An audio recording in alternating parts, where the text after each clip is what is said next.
Hi everyone, this is Chandelier, and I'm reading the first short story that's in my book, Layers of My Soul. The title of this short story is called Lace Pillowcase.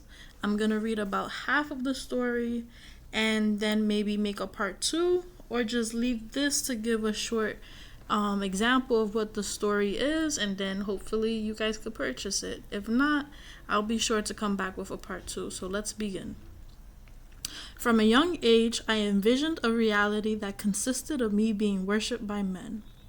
Romance became an obsession, and tall, dark, and handsome was my preference. The young men I gravitated towards most of the time did not have the best intentions for me, and to be frank, I would have been better off focusing on my education or artistic pursuits. The high I gained from fawning over my crushes did not last long. Most of my crushes in elementary school had behavioral problems. They were too busy having fun in their own world to pay me attention for more than a week. When I was younger, I liked the idea of romance, and if I was not the object of another person's affection, I had fun playing matchmaker. Despite my infatuation with boys, and later on men, I began to learn I had a highly imaginative mind too. I did not appreciate it nor took the time to nourish it until my mid-20s. Despite being book smart, I would fall victim to becoming easily distracted by my male counterparts in school. I aced tests, but it did not come easily. A lot of effort was involved when nobody was watching. I was always had a way of making simple situations extremely difficult. Despite my potential, I had really hard times focusing on myself. In some sense, rejection from the boys was a blessing in disguise because it was a form of random and free behavioral correction. If there was nobody to flirt with, there would be less distractions between me and the books. As my stepfather said, I can see why you focus more on school than appearances. I took it wrong at first when he spoke about that fact, but it was true. Despite wanting relationships, I also had goals for myself. I recall my grandmother telling me to choose one husband, and I was adamant about having 5 when I was about 7 years old. As I got older, I found commitment to be debatable, and question if marriage was something I wanted to pursue over personal development, self-mastery, and my freedom. There was the follow-up of 2 heartbreaks during my adolescence and young adulthood that pushed this ideology forward. In hindsight, I think I was being a fickle human being, and as much as I would preach about non-committal men or their lack of morals, it dawned on me that I had also a behavior that will require me to be gone with the wind. The song Papa Was a Rolling Stone by The Temptations will pop up in my head, except the lyrics will change into Mama was a rolling stone, and whenever she laid was her home, and then she was. I did not get around that bad, but I was extremely hard on myself, because I did want to have one relationship to last forever. But truthfully, there came a time where sex switched from being an act of solidifying love to a pastime.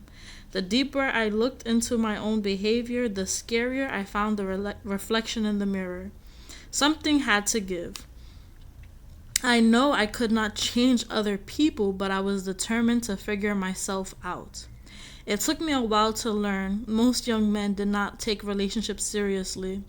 The guys I wanted was only in for a good time, and the guys I didn't want took me a while to notice, and we tried to make it work or it didn't.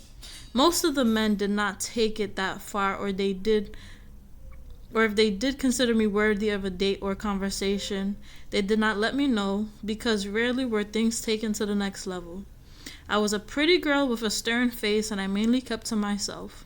It did not equal to being the most approachable person in the room. It was a tough pill to swallow, feeling undesirable, but the bigger pill I needed to take was this. Why did I need their love so much in the first place? Why was I looking for love outside of myself so hard to the point I emptied out all of the energy from my own soul? The obsession got in the way of me progressing in my career, and being the provider I wanted to be for my family. Soon it got in the way of being a provider for myself. I had and was spreading myself too thin in a world where self-love is the best love, and loving another person mainly came with a huge risk. Love was not all fireworks and butterflies, nor was it about sex and orgasms. Love is about choice and is about commitment. I was looking for a sturdy mate, and I wanted to be a sturdy partner. Through sickness and in health, I knew that it will also include dry spells. I had to fight against the euphoria I developed in my head of the idea of a lover and start to be practical of the actual work and dedication relationships required. Despite the fact that I wanted stability in my life, I was really good at manifesting instability into my own home and relationships. I came to accept cheap situationships in my life for a short-term period of time.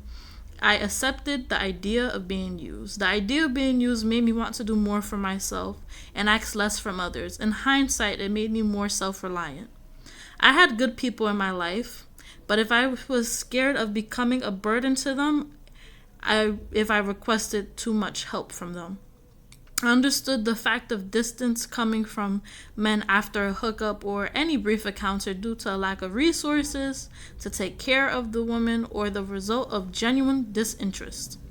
During the brief moments I was with men, their physical affection felt as if it could last eternity. That was the euphoria and not reality. I was willing to leave one lover for another if the sex was good enough, if I was really down and out, or more so if I had the lust which was mistaken for desire. Sometimes the sex was really good, other times I was just bored. I was a chaser, and it took me a while to learn how to be chased or to partake in healthy relationships. I had no love to give, or so I thought. It was taking time for me to learn how to compromise and let things be simple.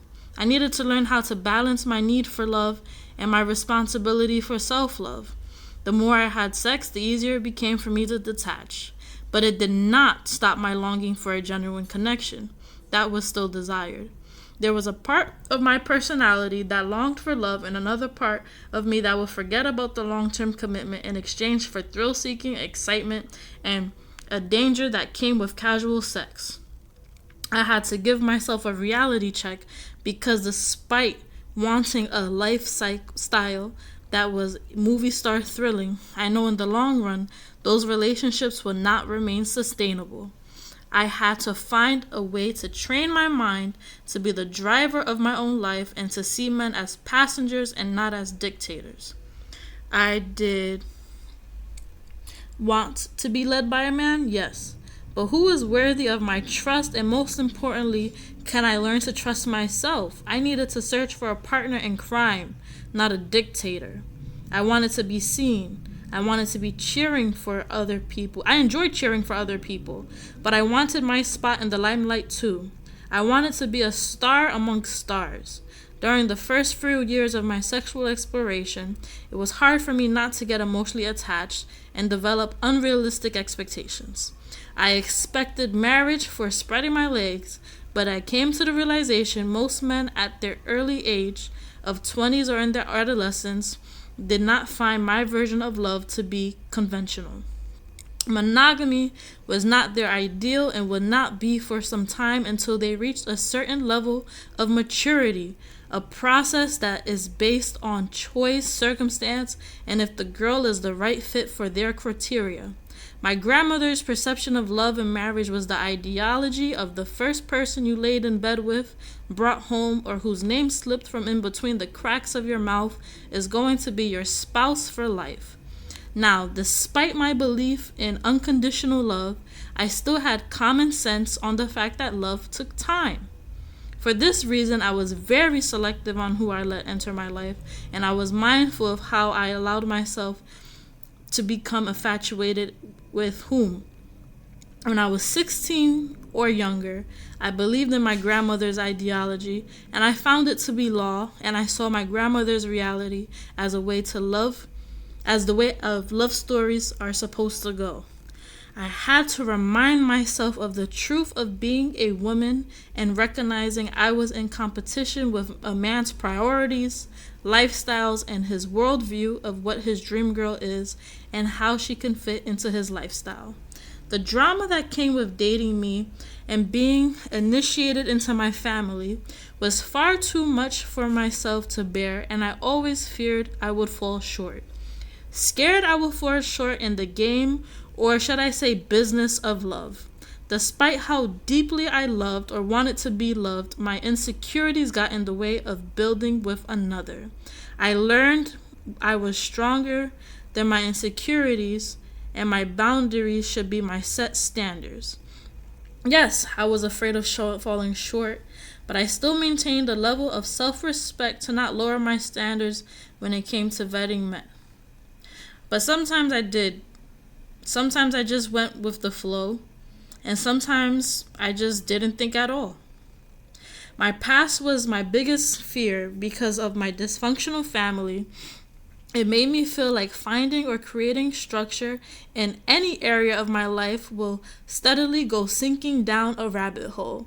Chaos ruled my life, and I thought all the way until my mid-20s that chaos would be the most consistent variable in my life aside from my inner thoughts, family, and casual relationships. I temporarily lost my hope for love, but I did not stop my sexual appetite. As I got older, I learned to prioritize work over male companionship. I preferred the idea of having my own apartment over legal issues that came with owning a house with a spouse. I was deeply engrossed with the idea of love and accepted the responsibility that came with maintaining a stable relationship. Unfortunately, my overwatering caused my plants to spoil. My constant nagging, nitpicking, weekly check-ins would push people off the deep end. I did it because it was hard for me to believe a man would be a constant presence in my love life.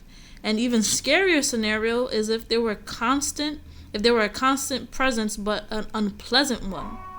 When I went from being a serial dater looking for marriage to a detached lover with the sole intention of getting notches underneath my belt. Instead of trying to be the scorer, I wanted to score the most points and then zip up my pants and then go back to work.